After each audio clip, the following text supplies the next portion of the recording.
All right, hello and welcome. So glad you could join us on this Tuesday afternoon for our 1000 days conversation. And I think we're gonna go ahead and get started now. It's about 2 minutes in. I'm Nicole Schmidt. I am the state organizer for Ohio and Michigan, and I'll be acting as our MC today. If we could go to the next slide. We'll go quickly through the agenda so you know what to expect during this conversation. All right, so before I dive into the agenda, I'd just like to introduce you to my 3 other colleagues that are with us today. Jordan, we'll start with you. Can you just share who you are, what your position is at BRED, and then pass it on to Sergio? Sure. Hi, everyone. Good afternoon and good morning to those of you who might be on the West Coast. I'm Jordan Teague. I'm currently interim co-director of the Policy Analysis and Coalition Building Department. I also am our senior international policy advisor, so working on our policy analysis on many of our international advocacy issues. And Sergio, I think it's your turn. Thank you, Jordan. So hello, everybody. My name is Sergio Mata Cisneros, and I'm a domestic policy analyst here at Bread for the World, and I'm in the government relations department. And Todd, last but not least. Hi, I'm Todd Post. I'm a senior researcher, writer, and editor with the Policy Analysis and Coalition Building Department. Nice to be with you. Thank you. So today we just want to dive into why it makes good sense to invest in children and why that is important for our nation. And so today Jordan's going to take us through just our background on the 1000 days work and how that applies to our global nutrition agenda. And then Todd is going to take us through human infrastructure and why investing in mothers and children during the 1000 day window is good for our nation. And then Sergio is going to just update us on some of the opportunities in the infrastructure plan, make sure that we're prepared so that we can go into lobby visits over the next couple of weeks. And then I'll just take you through our next steps and we'll get ready to organize together. And we'll of course have some Q&A time at the end. But if you do have any questions in the meantime, you can feel free to put them in the chat. The Q&A button is usually at the bottom of your screen if you just take your cursor along the bottom. Next slide. All right, Jordan. So can you explain to us just the importance of the first 1000 days in terms of child development, and then how we've applied that, what we've learned about that to our global nutrition agenda? Sure. Thanks, Nicole. And I think all of you as BRED leaders are probably familiar with this, but we wanted to give you a bit of a refresher about what the 1000 days is and why they're important. And the 1000 day window that we like to call it really comes from a woman's pregnancy and the first 2 years of a child's life. That is the most critical time in a child's life for his or her development, both physically and also with brain development cognitively, helping them learn in school and be more productive in the workforce when they grow up. So as you'll see here in this graphic, we're looking at, let's start when a child is born, for example. We're really interested in breastfeeding. That's a really critical part of the 1000 days, and especially the first 6 months to a year. At each of these stages, the mother and the child actually need different types of nutrients. And so that's what we're really getting at it. We're interested in getting the right kinds of foods at the right time to mothers and children. You'll notice that in this slide that we also have adolescent girls. Now, of course, they may or may not be mothers. What we're really focused on is making sure that adolescent girls have the right nutrition so that if they grow up to become mothers, that they already are starting in a good place, so that they and their child can have the right nutrition for healthy and thriving lives. Now, Bread for the World has been talking about 1000 days for over a decade now. We got really excited about it. There was some evidence that came out in a British medical journal called The Lancet. It's a very renowned medical journal in 2008 that really showed what we were just talking about, how if you don't get the right nutrition in that time period of the 1,000 days, that the effects are pretty much irreversible. So when we're thinking about getting the right food at the right time, that really is a critical time to make sure that women and children are well nourished. And so we've done a lot of work over the years. I could talk about a lot of different projects that I'm sure all of you all have been involved in, but I'll highlight a few. And as Nicole mentioned, most of these, or all of these up until now, really have been focusing on global nutrition. So this is nutrition for women and children and in lower and middle income countries, you know, women and families living with poverty in other countries. So the first project that I'll highlight, our Reverend Nancy Neal actually led, who's now the Director of Faith Engagement at Bread, but she led what we called Women for 1,000 Days. And so this was an effort to talk to lots of women denominational groups and to get them, you know, to tell them about the 1,000 days related to their own experience if they were mothers, but then really organize and mobilize women to be advocates for investments in the 1,000 days. Another couple of ways that we've used the 1,000 days has been in our hunger reports, and Todd, I'm sure, can talk at length about these, but we have really tried to hone in on what policies in US foreign assistance will be important for getting the right nutrition in that time period of the first 1,000 days. And that has really led into now some of our main advocacy campaigns at Bread for the World have been on getting investments in global nutrition. So in the last few years, if you've been active with us at Bread for the World, you've been asking for increasing in the nutrition and global health programs. Nearly all of that money that we're asking for goes to programs that really focus on this time period of the first 1,000 days.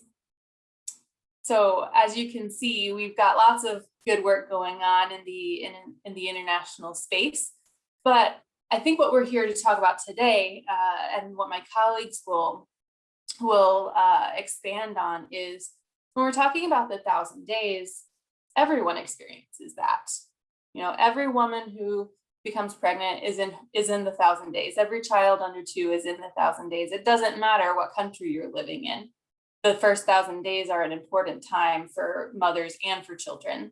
So I'm excited, having worked for the last several years on advocacy around the good investments in the 1,000 days for women and children, that we're starting to use it for our own country, because women and children here also need the right nutrition at the right time. Thanks, Nicole. Thanks, Jordan. That's an amazing segue, because I think, like you said, most of our leaders are really familiar with talking about this framework within our global nutrition policy agenda, and we've yet to apply it to our own country in our domestic work. So I'm really excited for all of you to hear from Todd Post. He's going to kind of take us through why it's important to invest in mothers and children domestically as well during that 1,000-day window. So Todd, the floor is yours. Thanks, Nicole, and thank you, Jordan. Excellent way to get started.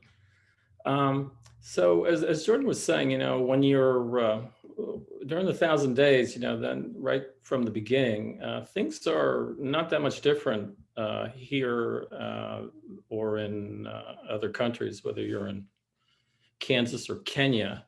That period is so crucial to human development for the rest of a person's life that you really, really need to get things straight. So, you know, it's not a common, you know, that the 1,000 days is not really sort of a common vocabulary among people who work on domestic poverty, domestic hunger, domestic nutrition. It's pretty much confined to the global development side of advocacy. but it still applies here. I mean, it's sort of obvious. We do this work, but we don't talk about it in 1,000 Days necessarily. I mean, one of the programs that we work on that obviously is directly related to the 1,000 Days in the United States is WIC.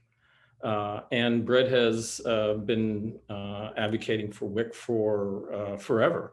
The program came into existence virtually about the same time Brett did. So and over the years, we've always, had an interest in WIC whenever child nutrition reauthorization came up. We have worked very hard. It's not entirely because of us, but the domestic nutrition advocacy community has done a really good job on WIC. WIC is a great program. I mean, WIC is, you can always make it better. There's, still ways to make it better, and we're still focused on making it better when child nutrition programs are reauthorized, perhaps even later this year.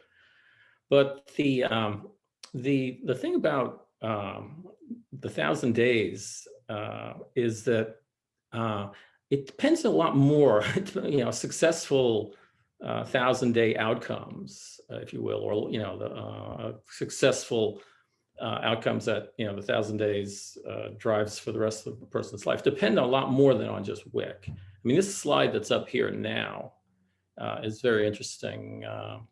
This shows the maternal mortality rates in the United States and the disparities based on race. What you see is the rates of women, white women in the light blue, and the rates for Black women in purple. And you can see that maternal mortality is much, much higher among Black women. Now, one of the things, let me say about WIC. WIC has been studied for decades, and it's been shown to have a lot of positive effects on pregnancy-related outcomes, including reducing maternal mortality. But if you look at those rates there, those are very high. That's not just it's not just the disparities that are worth noting. The United States has the highest maternal mortality and infant mortality rate of any high-income country, and I mean really much higher. So when you think about all the work that we do on WIC and all the work we have done to make it better, we still have this huge problem. Well, we have several problems related to some outcomes and racial disparities. So why the problem is the way I would crystallize it is that we are too focused just on one aspect of the 1,000 Days. And there's much more that goes into successful outcomes within the 1,000 Days. So our focus has been on making WIC as good as we can get it. But if we don't address other things, which we call the 1,000-day infrastructure, and among them healthcare and some other things that I'll talk about in a minute, but we have to get, if we really focus on the 1,000 Days rather than just the WIC, we realize we're missing important pieces of that infrastructure. And if we don't focus on the other pieces, we're really going to undermine all of our investment in WIC. So WIC does a great job in reducing maternal mortality, but if we're failing on healthcare, we're not providing effective access, we're not getting enough pregnant women into prenatal care, if we're not following up after birth, then all the work we do on WIC is less effective. And then there's other areas too. Healthcare is an obvious one because it's so, nutrition and healthcare are so obviously related. But when you think about things like income, families with lower incomes have more hunger, more malnutrition, more poverty. And we know that the outcomes are going to be, puts them in much riskier position for things like mortality rates, but malnutrition and hunger. And so when you think about that 1,000-day infrastructure, we need more, we need to lift families out of poverty. Now, we can do that in a number of ways. But one of the ways that's sort of right in our faces right now is the expansion of the child tax credit. If you've been working with Bread, we've focused a lot on the child tax credit this year. It's going to raise the incomes of families in poverty. It's going to cut child poverty altogether by almost 50%. And among certain groups, the most, the groups that are disproportionately affected, among them, Black children, but all children of color, are going to be lifted out at much higher rates. So we'll be dealing with not only one of the main problems in the 1,000-day infrastructure, or one of the main, I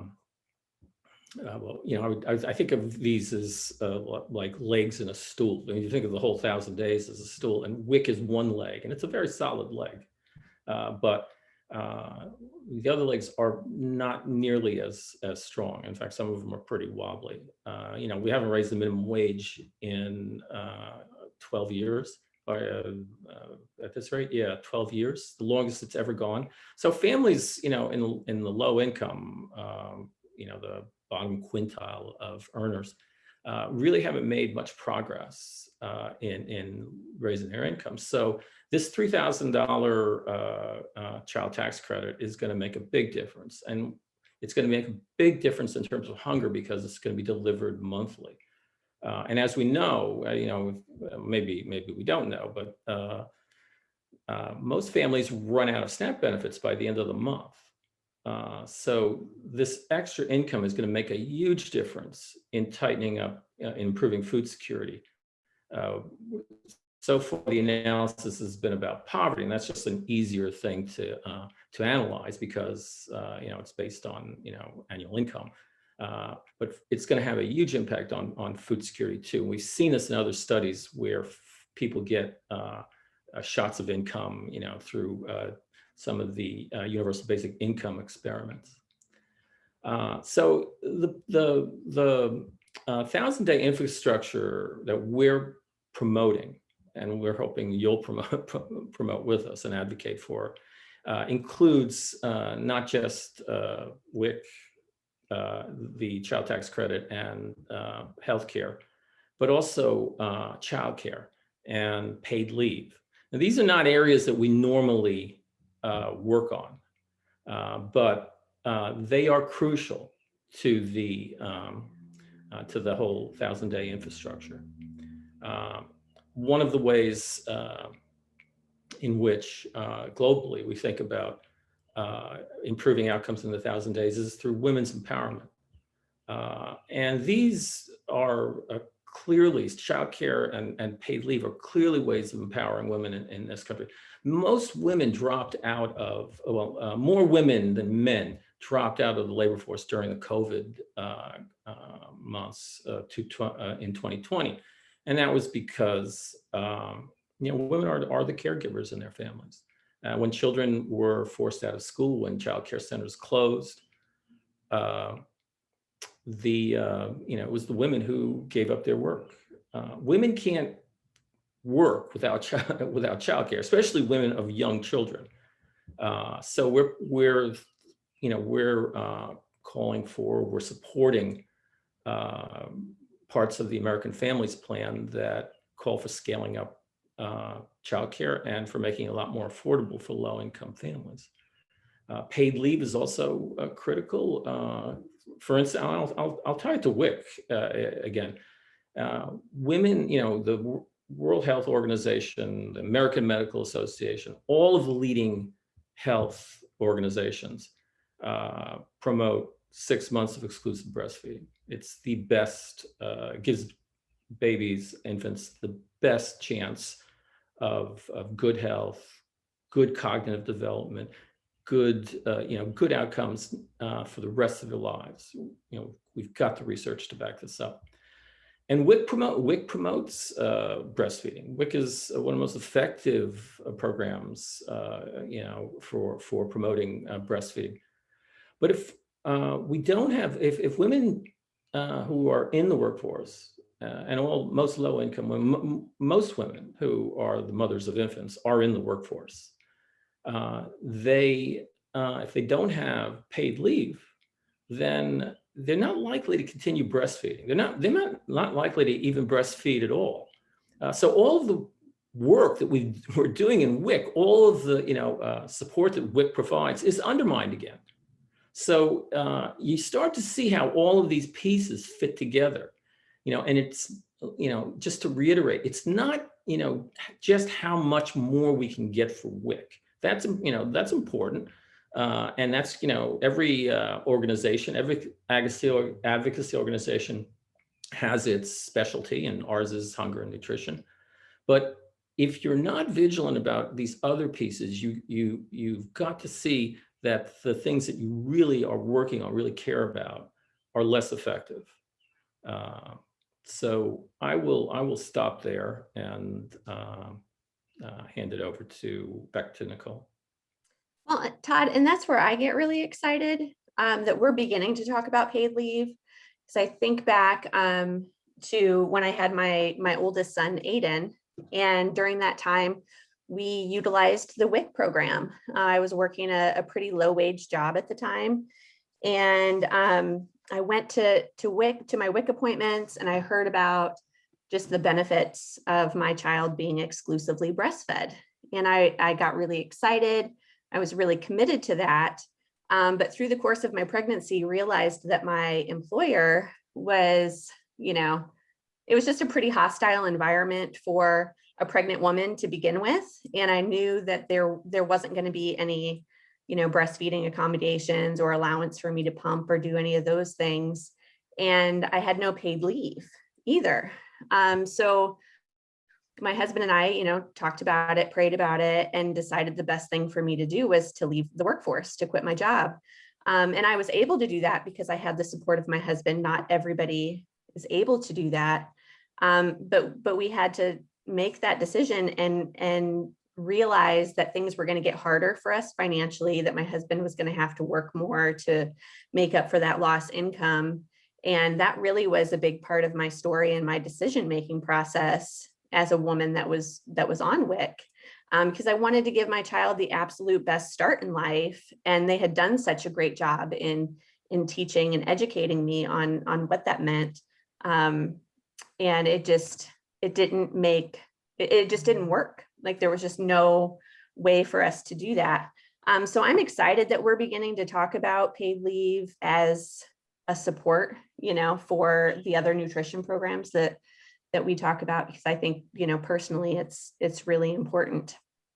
But I'll stop blabbing and we'll turn to Sergio. Sergio is going to give us kind of the legislative outlook and update around this framework, and kind of walk us through, as we begin to schedule meetings with our members of Congress, what exactly we're going to be asking for and what the opportunities are within the human infrastructure components of Biden's infrastructure plan. So Sergio, I'll turn it over to you, and thank you. Yeah, thank you, Nicole. So, quickly, I just want to, go over, Todd has laid out, the reason why we're working on this, but I want to just go over, what are our legislative asks? What are we asking of Congress? So, after Congress passed, the last reconciliation bill, the American Rescue Plan that many of you have probably heard of, where we got the child tax credit and many other things in there. We knew that the administration was signaling that they wanted to, work on infrastructure. And over the last couple of weeks, the president has come out with two plans for his infrastructure, which is the American Jobs Plan and the American Families Plan. So we are deciding to focus more on the human infrastructure legislation, which is known as the American Families Plan. So as the president, as we knew, the administration, wants to rebuild back from the pandemic, wants to focus and wants to pass, major pieces of legislation that address, infrastructure we were looking at like, what can we work on? How can we influence this piece of legislation? So, we said, well, like Todd laid out, let's take the 1,000-day concept from that we've been using in the international space and, apply it to the domestic space. So, we came up with like, this is what we would like to see, Congress do to, this is what a successful 1,000-day infrastructure would look like. And so we drafted up these legislative asks and we sent them to the administration. And since then the administration has, come out with their proposal, and now, Congress has both proposals. And, now our goal is over the next couple of months is to, talk to our members of Congress and they make sure that they hear from us, that we care about these issues, and make sure that they hear how we're framing it, like, and why we care about this overall package. So I'm quickly just going to go over, these 6 main things that we would like to see in this piece of legislation. So we would like the child tax credit and the earned income tax credit, the expansions that were done earlier in the year, we would like them to become permanent. We would like all the provisions of the Black Maternal Health Omnibus Act of 2021 to be included to address, maternal health. We also would like to see, waive the certification for Medicaid and WIC for the first 1,000 days so that people don't have to go back every year to certify. And we would like to see, childcare, high quality childcare expanded, also early childhood education, and as well as paid family and medical leave. So this is what we sent, and this is what we're asking for. So here in the next couple of slides, I'm just going to dive into the American Families Plan, and like the plan addresses some of the things, but we need to protect, and then we also need the plan to go a little bit further. So Nicole, if you want to go to the next slide.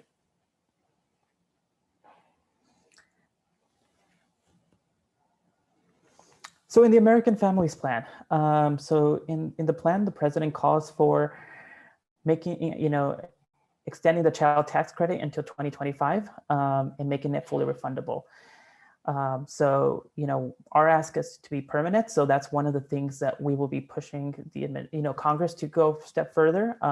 We welcome the extension to 2025, but I think we can, we can't just extend it. We need to go further. And that's one of the things that we need to, let Congress know.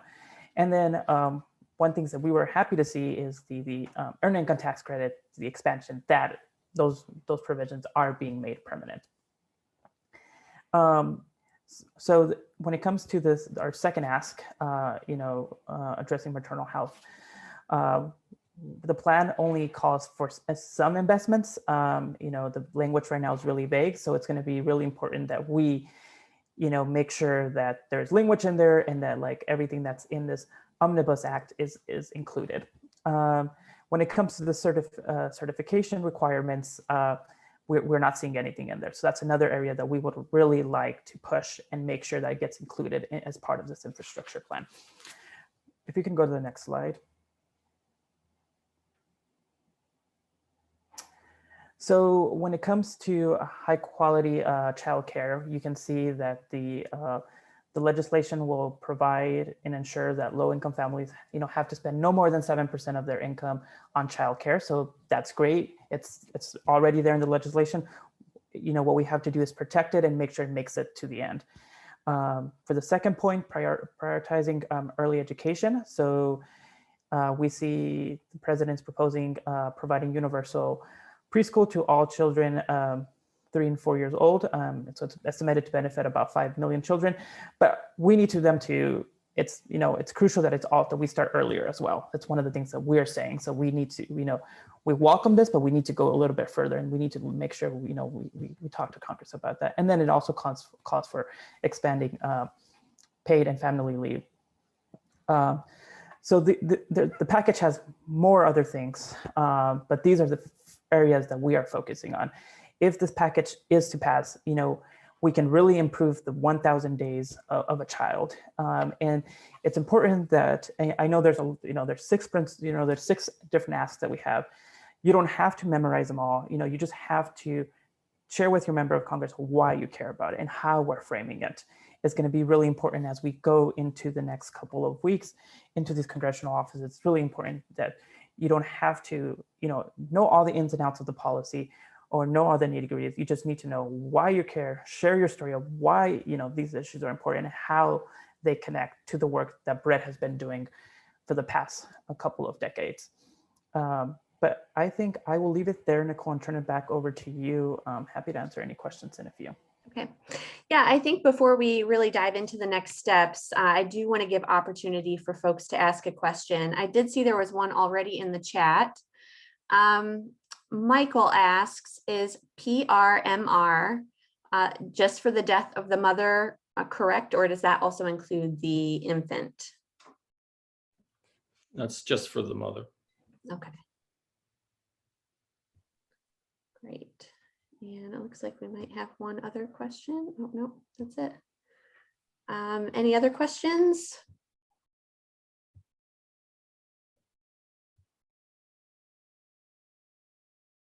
Oh, we must have been very efficient. Okay. All right, well, we'll dive into next steps then if there isn't any additional questions. So this is where all of you really come in. We have a target list of, oh, I see, wait, we have a question. Margaret is raising her hand. Margaret, did you have a question? Margaret, I think you can go ahead and answer. You can go ahead and ask your question. Let me see. I think you're on mute. If you're having difficulty, you can also feel free to type it into the Q&A box.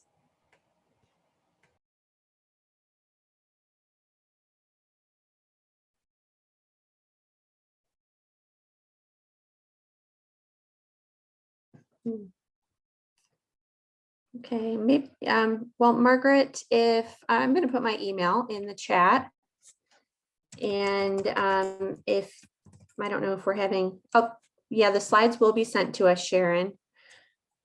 But Margaret, if you're having trouble or technical difficulties, I want to make sure we can answer your questions. So I'm going to go ahead and put my email in the chat, and you can feel free to email me after this. For our next steps, was that Margaret? No, I'm trying to get back to, well, I can see all of you, but I can't see anybody else. Okay. Do you have a question though? No, not at this point. I'm going to get a hold of David and see if we can get him up here with now that we can meet with at least 50 people at a time, to meet with other members of the church, not just the Justice Committee, because they already, they get all the information. And but we need to really educate more of our congregation on this. Absolutely. And Maggie, we will send this recording to you afterward, so that you can share this with your Peace and Justice Committee or share it widely within the church as well. You're welcome to do that. Okay, thank you. You're welcome. Okay, so for our next steps, this is really where all of you come in. We're going to be arranging meetings with our members of Congress. We have a pretty extensive target list. So if you're willing to participate in those in-district meetings with us, I'd encourage you to reach out to your organizer. There's a link in this slide where you can find out exactly who your organizer is if you're not familiar with that. And just make sure that your member of Congress is hearing from you on this issue. In some specific places, we'll be doing joint meetings with the Government Relations Department as well. So if you contact your organizer, they'll be able to give you the specific next steps for setting up those meetings. And the second thing we'd like to ask you to do is to reach out again to your organizer and let them know that you'd be willing to submit a letter to the editor or an op-ed in your local newspaper. We know that members of Congress pay attention to those op-eds and LTEs that they see in local papers, and they just need to be hearing from their constituents about why this is important. And again, like Sergio said, you don't have to be an expert, you don't have to memorize the legislation, but if you have a story to share, or like me, feel very personally about the issue, we would welcome you to share that. And so if you're in contact with your organizer and you think, man, this is really important to me for a really personal reason, and I'd like to share my story, make sure to let them know, because we're always interested in getting those stories out and making sure that members of Congress hear from real people who are impacted most by these programs. And the last thing is, our virtual advocacy summit has been moved to July 12th and 13th. For those of you that are familiar, it's a little bit later than normal, but we're really excited. Registration is going to be opening soon, so we'd invite you to join us for that as well. And if I can just add something, Nicole, Sure. that I forgot to mention, this is a unique opportunity. We have a new administration, we have a new Congress, we're still at the beginning of this Congress. And so this is the perfect time, the Congress has to pass, bold legislation. It's been a long time since Congress has passed, major legislation like this. So, right now is a time to, meet with them and, and the time for them to pass this legislation before we get into the midterms, next year. So, this is a really crucial time that we need to, try to be influencing our members and make sure they're hearing from us. And as we're recovering back from the pandemic, it's important that they pass, this type of legislation. Yeah, absolutely. This is a historic moment and we all can be involved in this. So we just want to invite you to participate in these ways, but also when you get this recording, if you feel like anybody in your church or your community would be willing to join you, we encourage you to share this information as well. So thank you for coming today. And Robin, if you go to the next slide, it just has my contact information. If you have a question for me that's organizing specific, you can feel free to reach out. And if you have any questions for any of my colleagues here, I'll be happy to connect you to them as well. So thank you very much. Have a great day, everyone.